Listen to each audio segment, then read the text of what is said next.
2 Corinthians chapter 7 verse 10 from the New American Standard Bible. For the sorrow that is according to the will of God produces a repentance without regret, leading to salvation, but the sorrow of the world produces death. Now, we have been studying, and in our study, we have come to Genesis chapter 4 verse 8. Genesis chapter 4 from verse 1 to 8 is the story of Cain and Abel, the first and the second son of Adam and Eve. We have looked at the story of these sons. Now, that portion of the scripture tells us how they brought sacrifice unto the Lord. The sacrifice of Abel was received, the sacrifice of Cain was rejected. And we have been looking at this, threesome concept that we have seen in the scripture. It is the truth, biblical truth about sacrifice, repentance, and forgiveness. And we are, at the moment, we are looking at the human side of repentance. And what we have done so far is we have looked at the negative case of Saul the king and Judas, and then we have also looked at the positive case of David the king and Peter, and we have seen the differences between mere regrets and true repentance. Mere regrets and true repentance. Mere regret will make us avoid God. If all we have is regrets, we will do everything to avoid God or to run away from Him for fear of punishment, for fear of retribution. But true repentance, on the other hand, will make us to run back to God, will make us to turn back to God for mercy, for grace, so that fellowship and intimacy can be restored. And that is the end game of true repentance. But what we see in our days is that the practice of repentance and forgiveness is fast fading away in today's culture. The practice of repentance, even though this is at the heart of the Bible, but the practice of repentance and forgiveness is fading away into this culture. Today we live in a very toxic culture, which has been termed and called the cancel culture. What do I mean by that? In this type of culture, people's sin, people's mistake, no matter how past or whether it is a past mistake or present mistake, no matter how flimsy these mistakes are, no matter in what type of situation and environment, some of these things that have now been considered to be sin were committed, these sins are held against them with little or no allowance for repentance, with little or no allowance for forgiveness. The way it happens is that you have this social justice warrior that pronounce you guilty. And oftentimes this group are biased jury. They pronounce you guilty, and once they convict you, you cannot appeal. And there is little or no possibility of repentance. Oftentimes, many of this group of social warriors have been exposed themselves to be hypocrites. But this is what happened in this culture. And oftentimes, this accusing group, they use guilt and regret as tools of intimidation. They use guilt and regret as tools of manipulation, as tools of control. They want to control the life of other people. And that is what we see in the culture in which we live. But this is totally contrary to the Bible. This is not what we see in the Bible. What do we see in the Bible? We see a God that is merciful. We see a God that is gracious. Now, God will not, and God has not overlooked our sin. In fact, God has done something about our sin. And through sacrifice, God has made provision for salvation, our reconciliation back to Him. And this can only be appropriated through repentance and forgiveness of sin. Indeed, the Bible tells us in Jeremiah chapter 17 verse 9, the Bible tells us that the heart is deceitful above all things and desperately wicked. Who can know it? And that is the heart of all human.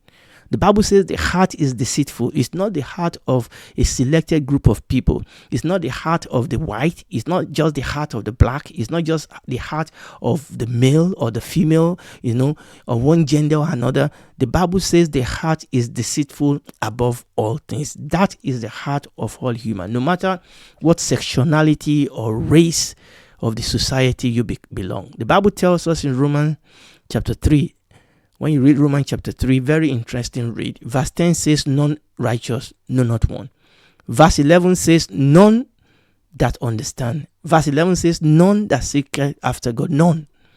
Verse 12 says, they are all gone out of the way. They are together become unprofitable. We are still in verse 12. He said, there is none that doeth good, no, not one. There's no place of hiding here. This is the way God sees the heart of each and every one of us. And verse 23 says, all have sinned and come short of the glory of God. So, we were all victims of eternal disaster brought upon us through sin. And we all stand in need of a Savior. Not too long ago, we have this diagram that actually shows us this connection. There's the disaster, but it is through sacrifice that God provides for us salvation. But that salvation can only be accessed as we repent and we are forgiven.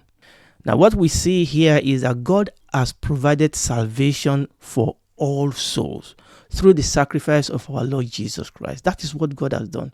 And when you look at this picture here, you will see that through the sacrifice of our Lord Jesus Christ, that is through this sacrifice, even though we were here, all souls have sinned. But through the sacrifice here, God has provided salvation. But the only way we can, benefit from that sacrifice and enjoy salvation is as the Holy Spirit works on every act to convict us of sin, of righteousness and judgment. And every single one of us needs, just like David, just like Peter, every one of us need to admit that we have sinned, and every single one of us then need to respond to God's conviction with repentance. And it is very, very important that I mention this, that it is all of us that stand in need of repentance. And that is what we read. The Bible tells us in the book of Romans chapter 3 from verse 21 to 26. Let us read that. So I'm going to read Romans chapter 3 from verse 21. But now the righteousness of God without the law is manifested, being witnessed by the law and the prophet, even the righteousness of God which is by faith of Jesus Christ unto all and upon all them that believe, for there is no difference. I really want to emphasize that. The Bible says that the sacrifice that God provided in Christ Jesus is for all. Even the righteousness of God, which is by faith of Jesus Christ, unto all and upon all that believe, for there is no difference. There is no difference between one color or the other. There is no difference between one gender or the other. We are the one that talk about sectionality. In the face of God, verse 23 says, for all have sinned and come short of the glory of God. All have sinned and fallen short of the glory of God, being justified freely by his grace through the redemption that is in Christ Jesus, whom God has set forth to be a propitiation through faith in his blood, to declare his righteousness for the remission of sin that are past through the forbearance of God. To declare, I say at this time, his righteousness, that he might be just and the justifier of him which believe in Jesus. Now, this is very, very important here, that every single one of us, irrespective of our race, irrespective of our gender, irrespective of our color, or whatever, we are all invited and we are all commanded to repent so that we can be forgiven and be saved. Just as we read, it is unto all. We read that in Romans chapter 3, verses 22 and 23. It is unto all and upon all them that believe, for there is no difference. We are the one that, separate people into different sections and say this one is a sinner, that one is a saint, okay, or the sin of this one is better than the, lesser than the sin of this world. No, we are the one that says that. Romans chapter 3, verse 23 says, for all have sinned and come short of the glory of God. None of us Not a single one of us have a front seat or back seat in this business of repentance and forgiveness. We all stand equally guilty, and we all have been equally offered the opportunity of salvation through repentance and forgiveness. And once we are forgiven, God cleanses us. Okay? God cleanses us. So we are forgiven. God cleanses us. But God did not stop there. God has gone one step further. He helped us to repent. We repent. God forgive us. God cleanse us. But God also take a step further. God has also equipped us. And this is very important. God has equipped you and I, and He has commanded us also to be merciful, also to be gracious, also to be forgiven just like Him. God does not want us to hold people's sin against them and use it to control and manipulate them, perpetually. God does not want that for us. And we see this in Jesus' teaching in Luke chapter 6 and also in His parable of the unforgiven servant.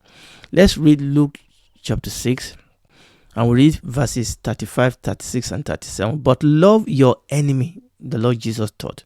Love your enemy and do good and lend, hoping for nothing again, and your reward shall be great, and you shall be the children of the highest, for He is kind unto the unthankful and to the evil. Verse 36 then says, be you therefore merciful, as your Father also is merciful. And when we read verse 37, we say, forgive, and you will be forgiven.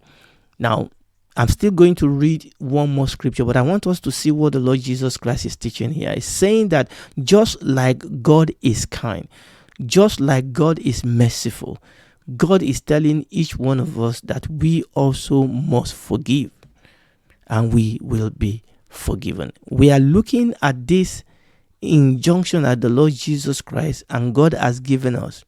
God does not want us to hold people's sin against them. God also wants us to manifest the spirit of forgiveness, to give the forgiveness that God has given us. God wants us to give that same forgiveness to others. Now we see that in the parable of the ungrateful servant that we read in the book of Matthew chapter 18, verses 32 to 34. Now, let me give us the background to this. It's a parable that the Lord Jesus gave about the nobleman, the rich man, that called in his servant so that he can take account of what they owe him. And he said a servant was brought that owed him much, and he didn't have anything to pay. So the good man of the house asked that he be thrown into the prison with his family until he can pay everything. And then he fell down on his feet and begged him. And the master of the house had compassion on him and let him go. But what happened? Immediately he went out, and the Bible says that he went to find another servant like him who owed him peanut, really. And the Bible says that servant also begged this first servant with the same word that he begged the master, but this first servant will not listen. He threw his colleague servant into prison. Obviously, other people had it and they were so unhappy, so they reported him to the king. And what we are going to read here is what the king said. So let's read Matthew chapter 18, and I'm going to read verses 32 to 34 in the New Living Translation.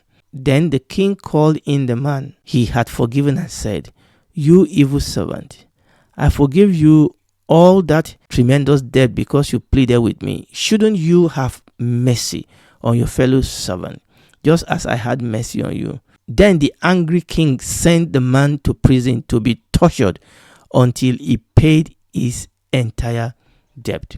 I mean, look at what the Lord Jesus, what he's teaching us here. The king said, shouldn't you have had mercy on your fellow servant, just as I have mercy upon you? Okay, and this is what the Lord wants us. This is the life that the Lord wants us to live. The truth that this parable teaches is that God, by forgiving us and let us off a debt that we cannot repay, God wants us in turn to be ready to forgive other people. Now, this is God's expectation. The unforgiven servant's refusal to release the debt of his fellow servant proved that he did not appreciate the gift of forgiveness from the king in the first place. He essentially made a ridicule of the forgiveness of the king, and he paid dearly for that. Ultimately, unforgiveness hurt the one who does not forgive. And we must remember that ultimately, unforgiveness actually hurt the one who does not forgive. And we did a teaching on forgiveness way back in 2020. I would definitely encourage you to go back and listen to that message. That what have we said today? What we've said today is that the forgiven God actually expects you and I, and not only that, commanded you and I, not only that, has equipped you and I to be able to forgive other people also. And it is important for me to understand that God has given us what it takes for us to forgive other people. That if we don't forgive, it is a clear sign that we really don't appreciate and we don't know the value of that which God has given us, the forgiveness that God has given us. So it is very, very important for you and I that if we truly have experienced the forgiveness of God, and if we really, truly appreciate that forgiveness, and if we truly have become a partaker of that forgiveness, then naturally we should be able to give that forgiveness unto others. And you and I can be the salt of the earth and the light of the world that stop this cycle that we are seeing in our world of unforgiveness, where people can no longer be genuinely sorry, be genuinely repentant for the sin that they have committed, and they are forgiven, and they are given another chance in life to live a life that will give glory to God and bring, goodness to other people. Praise the Lord. I'm going to stop here today. Yes, it's a relatively short one today by the grace of God, but we have looked at various things with respect to repentance. Now, by the grace of God, next teaching, we are going to move this on. There are still some couple of questions we are asking ourselves. All right, we have read here that God has done this. Where we read in that, let me go back. In that 2 Corinthians chapter 7, verse 10, it said, "For the sorrow that is according to the will of God produces a repentance without regret, leading on to salvation." So we are going to look at what is salvation. Okay, what is salvation? Unfortunately, we can look at salvation in a very, very myopic fashion, but salvation in the scripture is really something that is all-encompassing. Okay, it is it's something that is full, it's something that is, is big, as it were. So we're still going to look at that. So this repentance, forgiveness, leading to salvation. And if you are listening to me today and you've not accepted Jesus Christ as your Lord and Savior, the time is short. For God so loved the world that he gave his only begotten Son, that whosoever believes in him will not perish but have everlasting life. So I'm praying and I'm asking you today to come and give your life to Christ. There's no other name that is given among men whereby you might be saved. And if you will come to him and accept that you are a sinner, he will save you. No matter how deep and how great your sin is, if you truly repent, he will forgive you. And you and I will then begin to experience the salvation of the Lord. Do it today.